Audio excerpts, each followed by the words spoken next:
I'd like to proceed immediately now to the next session. The next session is about brand and how can we brand the destination, because how can we convince people to come? That's the first step, consideration. Will they consider us as a destination? And when I think about brand, when they teach brand in master classes, they say, close your eyes. And what do you imagine when you hear the name of a brand? To take us through this discussion, I'd like to introduce Andrew Bieger. Andrew is the head of the Economic Development Office of Bosnia and Herzegovina. Andrew, before joining the Foreign Service and joining USAID, worked for one of the most prestigious consulting firms in the world with Booz Allen Hamilton. And he's been with USAID and has worked in a number of countries. He was in Kosovo, he was in Turkey, a number of other places. But he's been here since 2017, knows the country very well. He's toured it. He knows the challenges and the opportunities. And I know your love for the place and your enthusiasm. And Andrew, I would like to hand it over to you for the discussion, but allow me also to put a plug to my dear friend, Al Merschen. Al and I worked and traveled together to many countries. We spoke in many destinations. Al brings a wealth of experience from not just his firm, but he himself has been around the tourism circuit for a long, long time. Al, I just tell you before you begin that you're welcome to come here as soon as you're able to book a flight. Luckily, I don't know if that's good news or bad news, he already had COVID, so he's safe to come. So Andrew, I will turn it over to you. Great, thank you so much, Ibrahim. Thank you to you and your team for putting together this excellent webinar. Thank you to all of our participants, both here in Bosnia and Herzegovina and abroad, for your participation. This was months in the making, and I think it's turned out really great. And I think this is the best we can do considering the public health crisis. So happy to see everybody here, happy to see the nearly 360 participants who have remained with us all the way to the last panel of the day. We want to reward you for your endurance with a really interesting discussion on destination positioning and branding. As Ibrahim and others have said before, this is a gorgeous country, great access, amazing sites. But I think Ibrahim mentioned at the very beginning that there is still a very low brand ranking for Bosnia and Herzegovina. I think it's in the hundreds, so way below Croatia, Slovenia, other countries in the region. As Ibrahim said, I've lived here for 3.5 years, and I can say firsthand how many amazing destinations there are. I visited dozens of sites that could draw thousands of more visitors every year, assuming there's not a public health crisis going on. And today with Al, I would like to discuss how branding can help to realize the potential of many of these really unique destinations. So really looking forward to the discussion today, a little bit more about Al and how the next 30 to 45 minutes will go. Ibrahim already gave a really great introduction, but just to say a little bit more about Al. He has served time as an educator at several universities, and then he began consulting projects for a variety of industries. This is when he discovered that travel was his real interest, so he created Myriad, specializing exclusively in international travel industry with private and public clients on 5 continents. So for over 30 years, Al has developed strategic solutions to client challenges, creating industry partnerships, research projects, and global solutions. And today, Myriad represents more tourist offices than any company in North America. In 2016, Myriad became part of MMGY global portfolio of companies. Al is a partner at MMGY, and he's focused on development of international insights. He also serves as chairperson of Travel Council International Marketing Agency Consortium, as well on several nonprofit agency boards. So he always the educator, he still conducts marketing presentations throughout the world. Al, I believe we have 30 minutes today for your presentation, and he'll go over some research highlights and destination positioning and branding, talk a little bit about distribution, as well as destination branding case studies. And hopefully there'll be some time for Q&A afterwards. I know I have some questions already after just talking with Al a couple of times. So looking forward to it. Welcome, Al, over to you. Thank you so much. And I appreciate the opportunity to speak to someone. And Ibrahim, I will try to take you up on that offer very quickly. But we do want to jump into it. Ibrahim always wants me to give a marketing class in 30 minutes. I think this time he's asked for the entire semester. So we're going to jump right into this. And I might sound like the fast-talking American, but I can assure you that you can get all these slides. So we're going to go through these relatively quickly. A lot of information to pass on to you. So let's talk about destination branding. And is it even possible to have destination branding? Well, a few parameters for the presentation. First of all, what we will not do.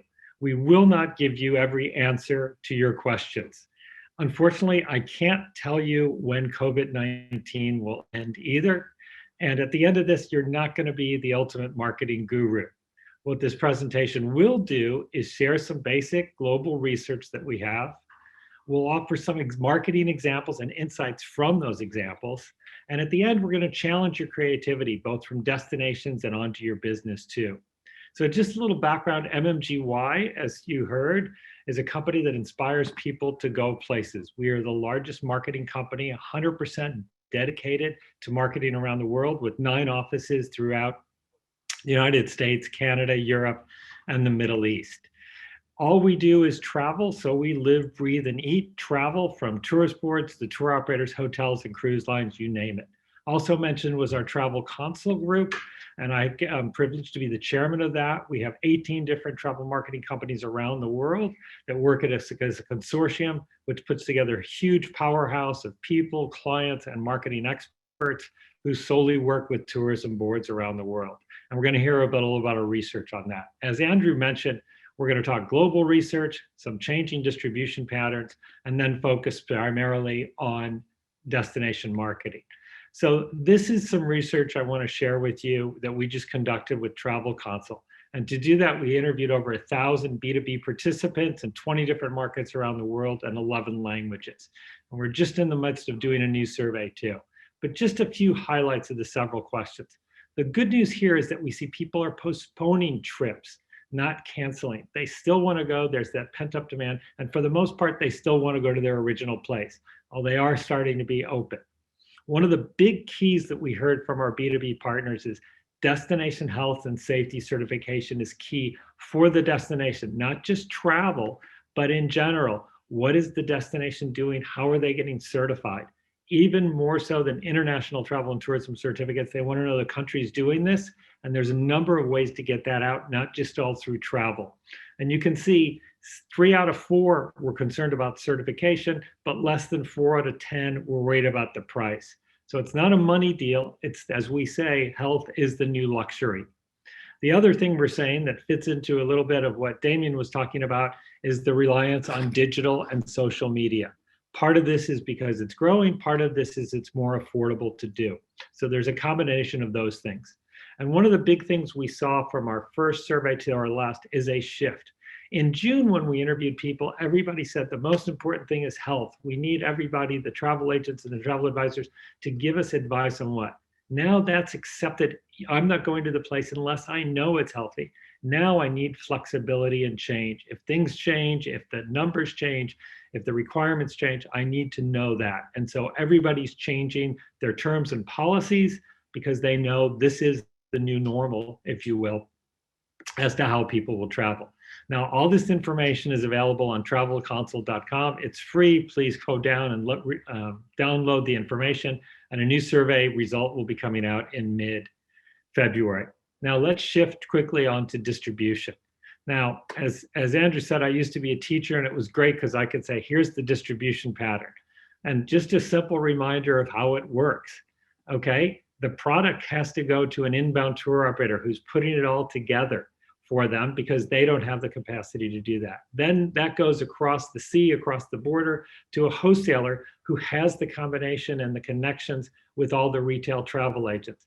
Remember, a lot of retail travel agents and consumers love the idea of dealing directly with products, but they want somebody to package it up, give them some variety, give them an education. Yes, they'll educate themselves, but they also want that. Also, wholesalers pre-approve the product so people don't have to be unsure of it. So that's where they gain their value. And the other part is, I don't want to deal with maybe 7 or 8 or 10 different products in 3 or 4 different countries and exchange rates and money. I'd rather deal with one person who's putting it all together. Now, the further away the consumer is, the more all these channels are needed. Now, of course, what's happening in the marketplace now? Well, we see this shift.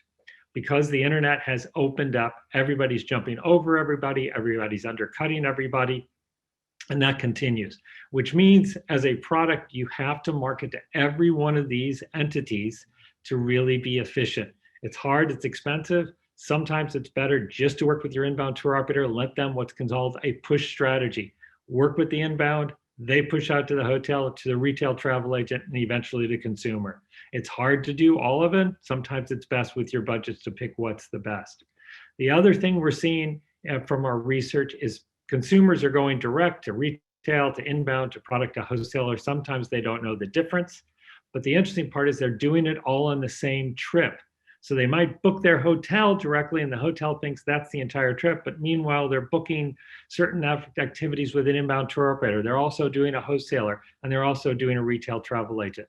So once again, this is a big change in distribution, and we can go into this later. It means you still have to price it as if it's the all chain, even though it might be direct from the consumer. So with that as a backdrop, let's jump into destination branding. And this is where we're going to get the whole big challenge for everybody. What makes your destination unique? One of a kind. This is the only place I can come to get this experience. Not similar to, but one of a kind. Now, most people say, well, no two destinations are alike. Well, if that's the case, why do we see in their marketing, their storytelling, they all seem to be the same? All of a sudden, you're looking for a romantic beach. They all look the same, and somehow the couples are more in love than they were at home. They all have to have a beach hammock because that's so important. And for some strange reason, the families always have to have a price or an offer, but the families are doing the same thing at the same beach at the same time of the day. And what's worse is somehow it seems like most people have never touched the ocean. And we see this over and over again. They're touching the ocean. It doesn't matter that they all have a big ocean. They're touching it time and time again. It doesn't even matter if it's day or night. They have to go out and touch the ocean, and somehow that makes them better. So you have to ask this hard question. And some of these questions I'm going to give you are for a destination, but they're also for your own company. So take a mirror when you look at this too, because it works for both. Destinations say, we have the friendliest people. We have a special culture unlike any others. We've got the best restaurants. We hear this time and time again. Then we have important history, unlike any other destination in the world. That's a big challenge. And of course, because they want to make sure everybody's included, we've got shopping. And yes, we have beautiful hiking. Once again, what's unique about your hiking? That's the question. So then shopping becomes, we have locally curated boutiques, and everybody seems to have those. They're called small shops. And then they get really adventurous and say, we have award-winning, chef-driven, food-forward eating experiences. That means there's a barbecue. That means there's something different. What makes yours unique that I can only come to your destination for that? And then just about the worst thing to say is we have something for everyone, which really means I have nothing for specific people. I'm trying to tell you I have everything just in case you might want to come to the destination. And of course, the absolute worst is we're just like, and we've heard this before, we're just like Paris, only cheaper. We're just like Hong Kong, only we speak English. We're just like the worst marketing you can imagine, because it has to be something that you're unique, not like anybody else. And we see that in all the marketing. Let's talk about experiences. Oh, it's you experience the energy, unforgettable experiences. All these variations of the word experience. Living every day is an experience. Trust me, what makes you unique? And then we go to the next, the authentic. I'm an authentic this, I'm an authentic traveler, whatever it happens to be. This is my favorite, how to be authentic. Well, this is a challenge. You're either authentic or you're not, and most of us are. It almost seems like we need a seal to be authentic. I will challenge you and say the most authentic vacation I know is Disneyland, because what they promise is exactly what they deliver. So when you say authentic, what does that mean to your destination, and why are you unique in what you do as authentic? When we're talking about marketing, this is an emotional trip. So you have to give facts and feelings and find that middle ground that motivates the consumer. That's the important part. So then let's go back and learn to define your destination. How does it really work? This is my favorite piece of research from last year. 64% of consumers agreed that the destinations they visit says a lot about who they are. So what does that mean? They're not visiting a place, they're visiting a person.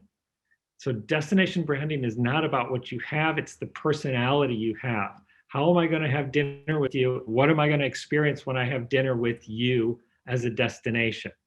Now, as you know, it's a very competitive market. If we look around the world, what do we see? We see almost every destination with a different tagline. Some of them are very creative. Some of them, well, let's just say they're interesting.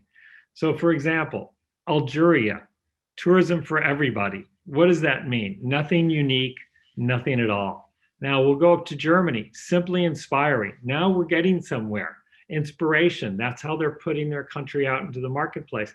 And quite frankly, they just beyond tourism and just presenting the destination too. Turkey, be our guest. So now they're talking about hospitality. They're saying you can come into our home. Turkey is our home and we want you in our home. And one of my absolute favorites is Mongolia, go nomadic. Why? Because they know exactly who they are. They're not trying to be anything else but Mongolia, and they know the experience is all about being nomadic. So they said, this is our target audience, let's put all our energy into it. And of course, in the neighborhood, one of my all-time favorites, Slovakia, travel in Slovakia, good idea. I'm not sure how long that took to come up with, but we'll give them credit for trying. Now, I'd like to just shift to one video. I have a couple of videos to show you how certain destinations, big and small, have presented themselves. And remember, it's not always about great pictures and what they're doing. It's a feel that you get when you watch this video. What's the story I can tell? So let's take a look at the Faroe Islands. Welcome to Sheep View 360. Look, Google is coming. Hi. Hello. Welcome. Thank you so much. Until recently, the Faroe Islands had no Street View. But now I've been making Google Street View by putting 360 cameras on the back of sheep and created Google Sheep View.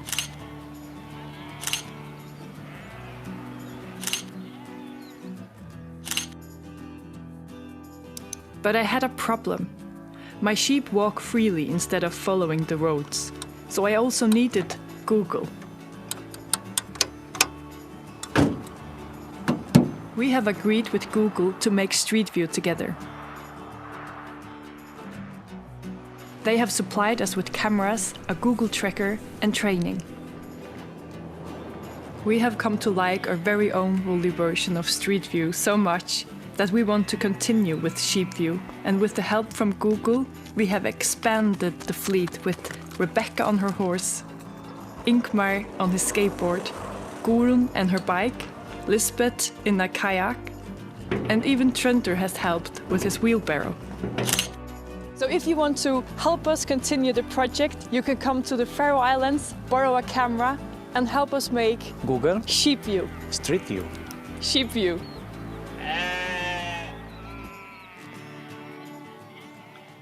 Now, I just want to take a second and take a look at that. What did they do? They told a story about the Faroe Islands. They didn't say, come to do this, come to do that. It's all in the story. They didn't say, come and visit. They said, look at what we have. This is a great story. You understand the personality of the destination instantly, and you are interested in going there if that's the type of vacation you want. I think it's truly brilliant the way they took this attachment and did it. And the exciting part was this was not a high budget execution. It was very, very well done. Now we're going to shift from small to big. And this first video is what's for a very big destination, Tokyo. And yes, it is Tokyo, because they wanted to show what makes them unique. So let's take a look at their video, which is in first their brand video, which announces the brand. I hope you enjoy it.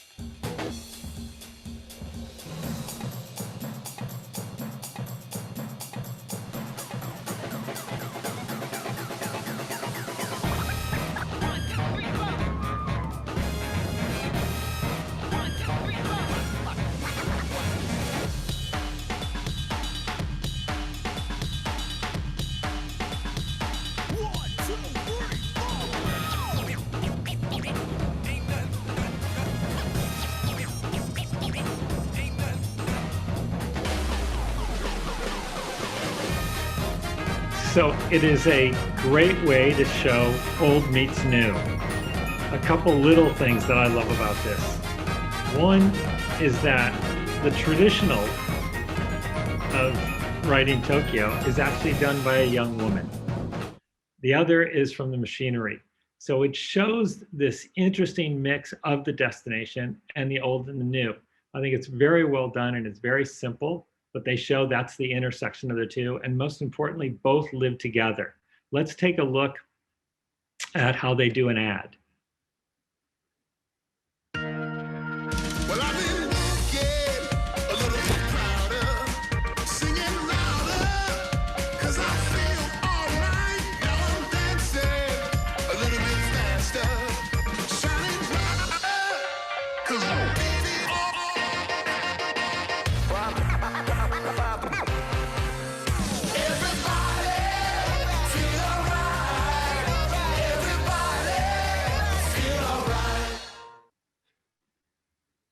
Another really strong ad. And if you notice the ad, it focused on people and food, things that you can experience. There wasn't anything big. It was very small. It was very intimate. And it was all about the experience you would get. Almost everybody in the photo, you could touch out, put your hand out and touch that person. So it's very intimate, not big, very small. And it shows that old meets new in a very exciting way. What we always say, Marketing 101, is what's your unique selling proposition?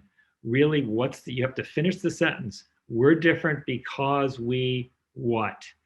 Not like anything else. And of course, when you do this, the first step is, of course, defining your audience.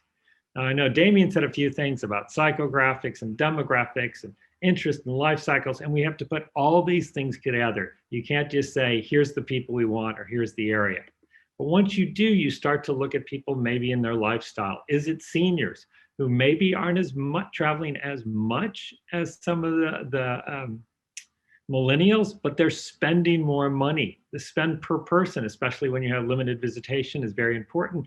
They spend 50% more sometimes than the millennials on one destination. One of the big trends we see is solo travelers, people on their own. What's set up for that? And of course, families.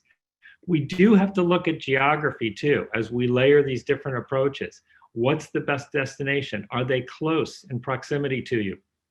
What's the best way to get to these people? Can we afford to market in that market effectively? So once you find your target audience based on what you want to do, you know you need to make sure it's a big enough target audience. And then you have to make those big decisions of where you spend your money, if it's global and local. Yes, we heard that the local market is going to come back quicker than the global market. But the big puzzle that we're dealing with is, where's the money? The money is more in the global market than the local market. And if you have only so much to offer, you need to follow the money and look for the bigger return on investment for all your marketing. If you're just doing local marketing, fantastic. That's great. And maybe your product is perfect for the local market. But if you want to get into a bigger market, you have to identify these clusters of where and how you're going to market, because the details of how you're marketing are very different. The further somebody travels, the more they want to see, which means they're going to see a lot of an area at one time. And so that means you have to share. In my estimation, from 2021 onward, the sharing economy means working with your neighbors. And that means marketing as a region. And it's so important. And I just have a few examples to show you.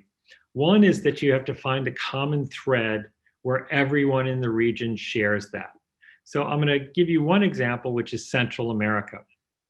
Now, Central America is a diverse collection of different countries.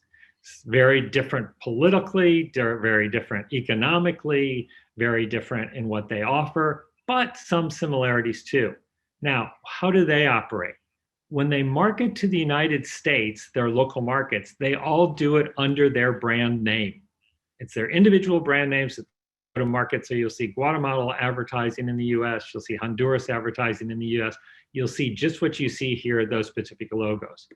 But when they advertise and market to the general population, the world, they take a different philosophy. They go out to market as Central America. So they understand that the average consumer is not going to just come to one country. They're going to go around to several countries. So they ask that big question: what is our common thread that binds us together? And when they did that exercise, they came up with the answer, which is places to dream. And so they have a complete campaign. They have websites just for Central America and Discover Central America Places to Dream. Some of these destinations overlap 2 or 3 countries, some of the coastlines. Some of the archaeological sites might start in Honduras and end up in Guatemala. So it all depends. They're marketing together, and they've made it as easy as they can for the consumer. Even when they went to ITB trade shows, they're all under one booth for Central America. And this year, because there was no big trade shows, they launched their own road show digitally. Central America Travel Promotion Agency launched their virtual roadshow just for Spain. So they're coming up with different creatives. A little closer to home for you is what's called the European Quartet. Now, this was the Czech Republic, Hungary, Poland, and Slovakia. And their question, of course, was, what is our common thread that we can go out and promote, especially for long-haul markets, not the small local markets? Their common thread that they could pull internationally is music.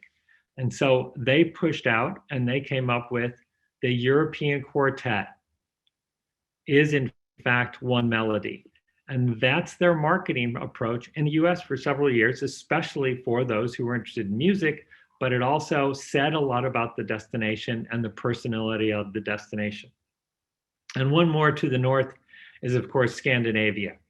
And then we have 3 countries who have worked together: Visit Sweden, Visit Denmark, and Visit Norway. Now, this campaign I want to show you because it's specifically for the Indian market. And they said, what's their common thread? And it's culture, because it's obviously a very different culture than India. So they went to market, they created their own website, and this is, you can check it out. It's just for the Indian market, explorescandinavia.org. It gives all the information on the different countries. It gives specific facts and information about each one of the countries, all in one easy to use website, especially for the American market who's geographically challenged. And then, of course, this is one of my favorite parts. It actually has a full animated map, which should be coming up any second now, I hope. If not, you'll have to take my word for it. Let me see here. Hold on here, sorry. There we go. This is a great little animated map that shows everything in the destinations, not only the cities, but some nice icons to show what they offer. And each destination, and this is the key, says, how do I compliment my neighbor? How do I show something that they don't have, that we have, that we can say, this is a great experience for everybody to come and visit. And this is part of the exciting part too. The tour operators, as I mentioned before, become very critical because they're putting together a product that has all these different destinations in it. And it shows a little of everything that complement each other. So it's not repeating the same thing. It's not hiking, hiking, hiking. It's a full rounded trip where the tour operators are participating. And one more little case study, because I live in the great state of California in the United States. And as you can imagine, we have a lot of variety, from San Francisco to national parks to Disneyland to Hollywood. But what have we done? The state of California says, let's go to the audience and devise something specifically for the audience. So it's road tripping kid style. It's Kidifornia. It's very specific, and they offer trips just for kids. On the other hand, especially now with road trips being very happening, one epic road trip. They have a road trip republic. They've always created something new just for that. And then the other part is, if you examine their websites, look at the way they've positioned this. Tasty trips. So now there's from 1 to 3 days to 5 to 7 day trips just based on Epicurean advantages. And of course, eclectic adventures. So for those who are born to be wild, they can do sorts of fun stuff too. So it is the product, the type of product, and the more ways you can frame it, the better. So now let's talk about defining your brand. And as I mentioned, this isn't just for the destination. You can take a look at it. And again, it's all about your personality. Remember that quote, 6 out of 10 think the destination I visit says a lot about who I am. So what is your brand? And it's not just a mark and a nice type font.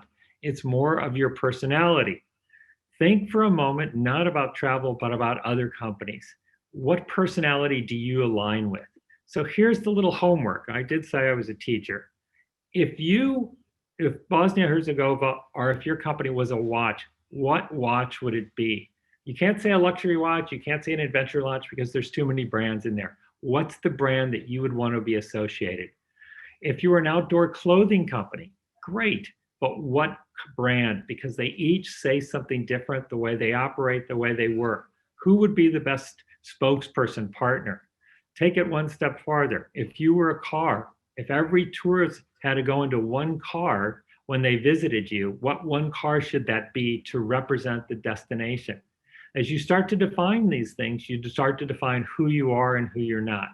Now, maybe your personality is multi-talented, like a Virgin, but there's ways to keep that one logo consistent throughout those brands. And of course, most destinations are a big family. And look at the way that Marriott does that. Each individual brand has their own identity, but it's still under that umbrella of Marriott. A subtle approach to give personality, but to bring in an umbrella so everybody knows the consistency of the destination. And last but not least, if we had the money to get a celebrity, an international celebrity, who would it be? Who would you want as that celebrity representing the destination? Or for your own company, who would that be? Once you define some of these things, you start to define a lot of answers, and a lot of questions are easily responded to because you know who you are. That's your unique selling proposition. Now that might be marketing 101, but I'm going to give you one more challenge here. Not only do I need to know why to come here. There's a lot of places where I can say why here, and I can answer the question. Why here? I know the exact answer for that question. Why here? Oh my gosh, I don't need to say anything to see some of these destinations. Of course I want to go to these incredible places. Why here? That's the first question. And the second question, even more so important than ever. Why now? Why now do I want to come to this destination? Everybody says, I've always wanted to go there. How do I get them to go now? What is that now part? That's essential. So we have the unique selling proposition, but to add to that, we also need the timely selling proposition. What is it that makes me go to this destination? Remember, there's 100 ways to introduce yourself. The key is to be authentic, to be real, to be yourself. And keep in mind, you need to be yourself and be true to yourself because, quite frankly, everyone else is already taken. So with that, I say thank you and turn it back to Andrew and look forward to any questions that might be there. Thank you so much, Al. Actually, as you were talking, there was one question that was weighing heavily on my mind. Is that Bosnia and Herzegovina is multitudes. To answer what is the common thread of this country, you will get, dozens of answers depending on histories, where people are from. I think it's partly due to geography. I mean, the country is so beautiful, has so many mountains, so many rivers. It's hard to get to places because of that. Each municipality has its own unique history that spans back hundreds of years, and its own identity that people are really proud of. And so as you were going through those different brands, like is Bosnia and Herzegovina Virgin, or is it Marriott, or whatever? I think here now you would still get many different answers. And so I guess it's kind of a two-part question. What advice would you give to local stakeholders to come up with that unique brand that they can either market as Bosnia and Herzegovina or as part of a regional initiative?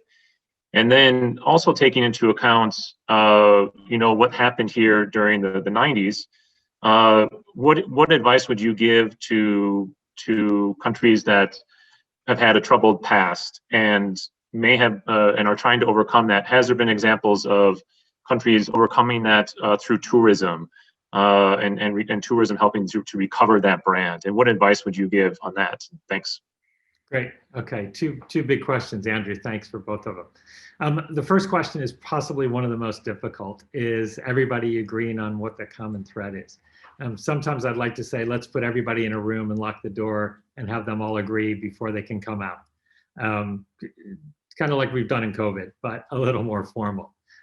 I think the hard part is you have to do two things simultaneously. Say what we have to offer, and at the same time say who's our target audience, because it might be different for different audiences. It might be different from a local market and an international market. You have to look at the economics of it. What's going to bring the best return for the investment, for the marketing cost? And then I think it's essential to bring in people from the outside. A lot of times destinations have myopia. They only see what they've seen, and they think it's great, and it probably is, but they need to look at the competitive market and say, okay, what else is everybody else offering that we can or cannot offer? It's not an easy process by all means, and that's why I think you need people from the outside to come in and take a look at it.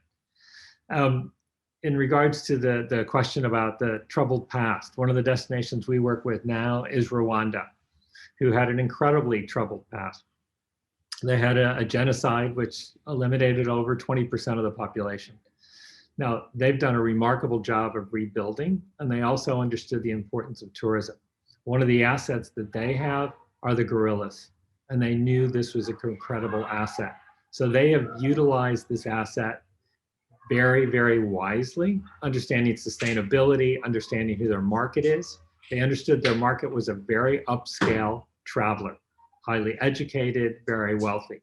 So a couple things they did. First, they looked at the situation and said, we have to preserve the elephant. All the poachers, ex-poachers, were given jobs as guides. The whole system was changed. There's 20 gorilla families in the mountains. No more than 10 gorilla families could be visited in a day, and no more than an hour, because they know what their asset is and they have to protect it. So they built a system around that. Then they said, if our market is this high, we can charge, and that'll help us with sustainability. So up until 2 years ago, the fee to go to the parks to visit the gorilla was $650 US a day. And believe it or not, they sold out because they had a small market, it was limited, and they understood how to do it. And the money went not to that region, but throughout the country. Then a few years ago, they realized this is great. The problem is the consumers are coming in for just a few days. They have a high cost of acquisition. They'll go and see the monkeys, and then they'll leave within 3 days. They might go to the Capitol and see the Genocide Museum, which is heart-filling of what's happened. And then they'll go to the gorillas, and then they'll leave, maybe another day. So they changed the system and said, no, now you get a park fee for 3 days, only 1 day with the gorillas, but we're doubling the fee to $1,200 to $1,500 and made it commissionable. It took them about 18 months, but they sell out again. So it's a great example of saying, what's our asset, protect our asset, make the changes we need to change. Don't walk away from our history, actually show our history, because that's part of who we are and that's part of our personality. So I think they've done a brilliant job of bringing that to life and understanding what they're doing, and then working with dispersal to get people to go around the country and extending their length of stay. Because as I said, the cost of acquisition is high. And I think post-COVID, it's going to be harder to get people. And instead of governments looking now and saying, how do we get more tourists? The question should be, how do we get the right tourist staying for the right amount of time? You know, you could, if the average stay is 3 nights, if I can get it up to 4 nights, I've got a 25% increase in the revenue from the destination. So there's a lot of different ways to look at it. Great, Al, thank you so much for that response. I thought we also had a question in the Q&A, but it looks like the tourism team has answered that already. So if there are no other questions, I'll turn it back over to Ibrahim. Thank you so much, Al, for your presentation. A lot of great food for thought. And you know, the tourism activity is here to help our local stakeholders think through some of these branding challenges. So thank you so much, Al, and back to you, Ibrahim. My pleasure. Well, thank you. Thanks to both of you. Thank you, Andrew, for leading the discussion, and thank you for the master class. Al, as usual, you're a true expert, and it's wonderful having you. Just for folks with us in the audience, I think we have about 600 people between the different platforms and Facebook and YouTube and LinkedIn and Zoom. For everybody, Al has been looking into the destination since February when I first came here, and was feeding him my findings in real time. And I appreciate the effort that you put into this. It looks clear that you have invested a great deal of effort. And I thank you, and I thank MMGY Global for your partnership and for your personal friendship as well. We're looking forward to seeing you here. Definitely, it's an open invitation. I know many would love to see you in person. I'm getting lots of Zoom comments praising the content that you presented, and would love to see you in person. Thanks again, Al. Thank you. Thank you. Thank you. Good luck with the rest of the seminar.